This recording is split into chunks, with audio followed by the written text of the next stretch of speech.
Good afternoon students. कल एचईसीपी में हमने एपिडेमियोलॉजी के बारे में पढ़ा था, उसके ऑब्जेक्ट पढ़े थे, यूजेस पढ़े थे। आज हम कुछ और उसके यूज डिस्कस करने जा रहे हैं। नेक्स्ट उसका था to plan and evaluate health services.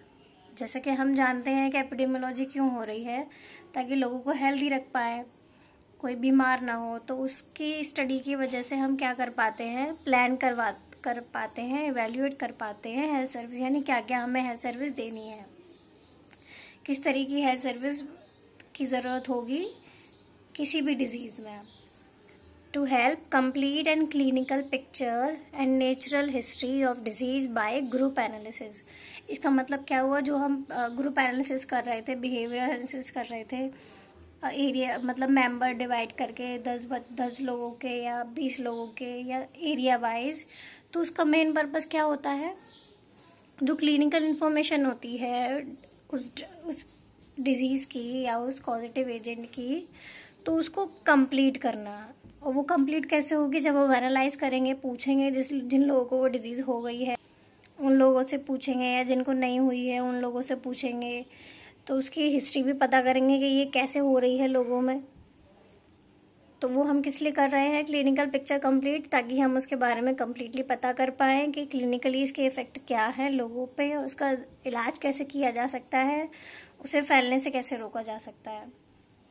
Next है to diagnose community problems of health and disease by study.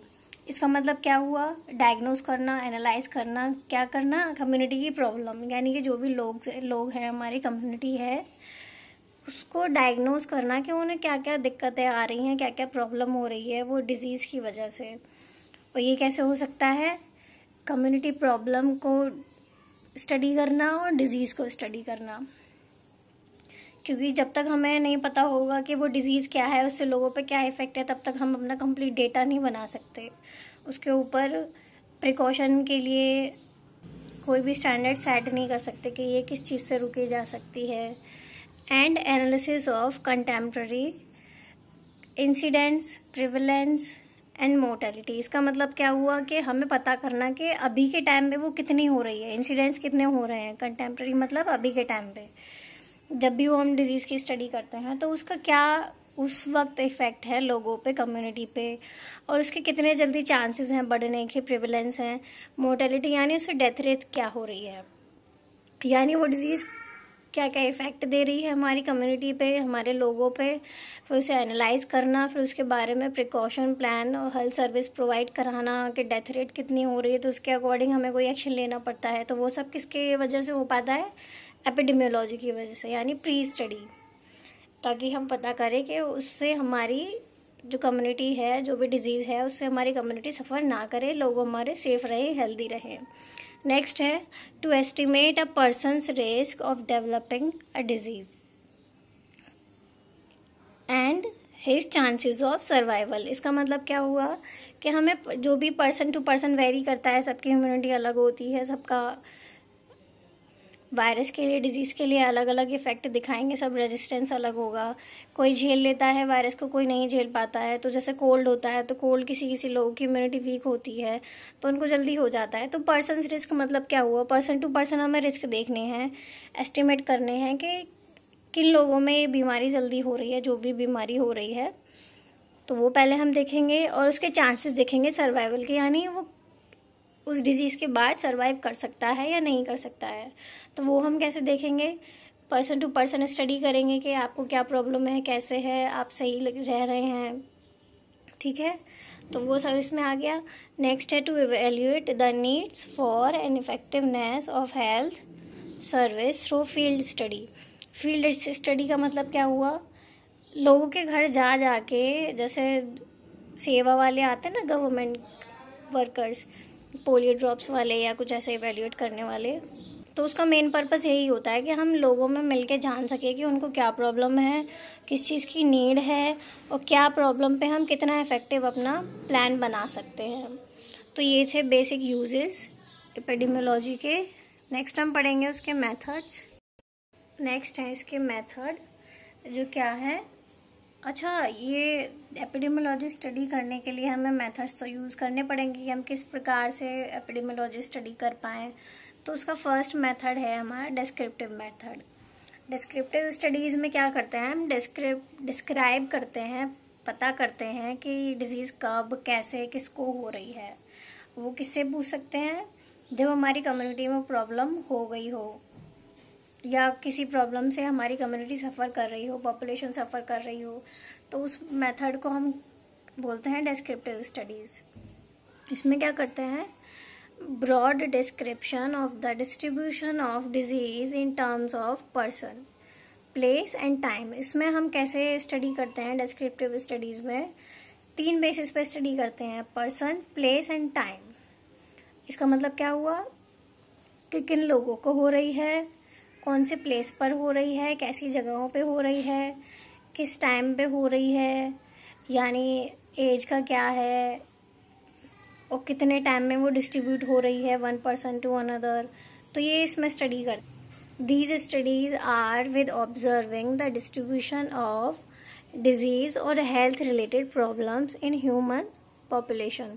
इसमें क्या करते हैं, स्टडी में ऑब्जर्व करते हैं डिस्ट्रीब्यूशन ऑफ डिजीज़, यानी किस तरीके से वो डिजीज़ फैल रही है एक से दूसरे में, दूसरे से तीसरे में, और फिर उससे रिलेटेड क्या प्रॉब्लम्स आ रही हैं ह्यूमंस को, हेल्थ रिलेटेड प्रॉब्लम पॉपुलेशन में क्या आ रही है उस डिजीज़ की वजह से, वो स्टडी करते हैं, जिससे कि हमें क्या पता हो, identifying the cause of disease, जिससे हमें पता पड़े कि उस डिजीज़ का कॉज क्या है, वो क्यों हो रही है।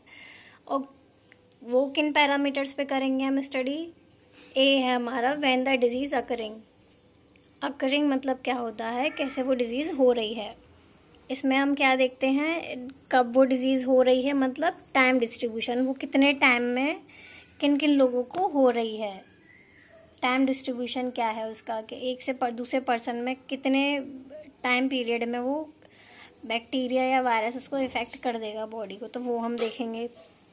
जैसे हमें सिम्टम्स आए, 1 हफ्ते तक सिम्टम्स आए, उसके बाद हमें फीवर हुआ या कुछ भी हुआ, तो वो जो स्टडी होगी वो किस में आ जाएगी, वो टाइम डिस्ट्रीब्यूशन में आ जाएगी कि कितने कितने हफ्तों में, कितने कितने डेज में वो पर्सन को अफेक्ट कर रही है डिजीज़, कितने लोगों में वो हो रही है। नेक्स्ट स्टेप पैरामीटर है हमारा वेयर इज अकरिंग। इसका मतलब क्या हुआ कि वो कहाँ हो रही है, कहाँ हो रही है में क्या आ जाएगा, प्लेस डिस्ट्रीब्यूशन। प्लेस डिस्ट्रीब्यूशन का मतलब क्या हुआ कि हमें पता करना कि वो किस किस प्लेस पे हो रही है, कैसे प्लेस, कैसी जगहों पे हो रही है, कोल्ड जगहों पे हो रही है या हॉट प्लेस जो हैं, जैसे हॉट हाई टेम्परेचर वाली जगहों पे हो रही है, या फिर ज़्यादा ह्यूमिडिटी वाली जगहों पे हो रही है। ह्यूमिडिटी मतलब नमी वाली जगहों पे हो रही है, या गर्मी वाली जगहों पे हो रही है, या ठंडी जगहों पे हो रही है, तो वो हमें पता करना कि कैसे जगहों पे वो डिजीज़ ज़्यादा हो रही है। नेक्स्ट है लास्ट हमारा who is getting the disease, यानी पर्सन डिस्ट्रीब्यूशन। पर्सन डिस्ट्रीब्यूशन हम कैसे कर सकते हैं, एज वाइज देख के कि किस एज में हो रही है या किस सेक्स में हो रही है, मेल में ज़्यादा हो रही है या फीमेल में ज़्यादा हो रही है।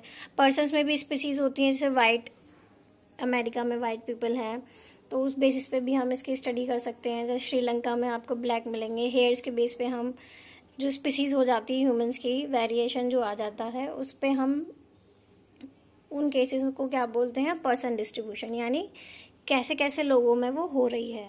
तो ये था इसका ओवरऑल डिस्क्रिप्टिव स्टडीज़ का। नेक्स्ट हम देखेंगे इसके एम, यानी ऑब्जेक्ट क्या है, पर्पस क्या है डिस्क्रिप्टिव स्टडीज़ का।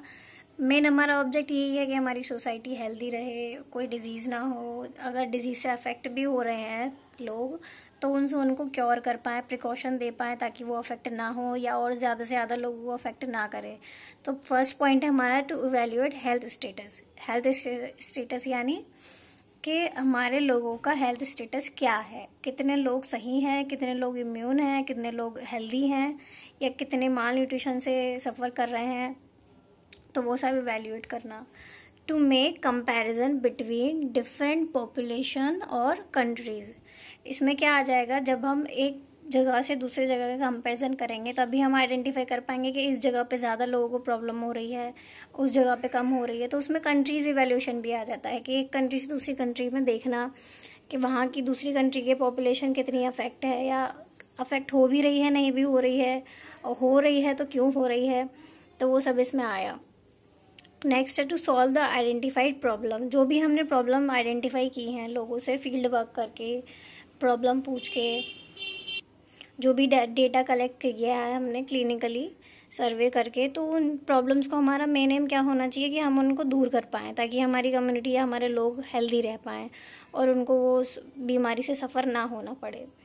To have a planning and evaluation of health services. जब हम आइडेंटिफाई कर लेते हैं ये सब चीज़ें, डिस्क्रिप्टिव स्टडीज़ कर लेते हैं, उसके बाद हमारा एम क्या रहेगा कि ऐसी प्लानिंग करें, ऐसे एवेल्यूशन करें हेल्थ सर्विसेज का जिससे हमारी कम्युनिटी अफेक्ट ना हो, यानी हम लोगों को अपने लोगों को बीमारी होने से बचा पाए। ठीक है, तो ये था एवेल्यूशन का फर्स्ट मेथड। Thank you. कोई भी डाउट हो तो प्लीज़ DM करें।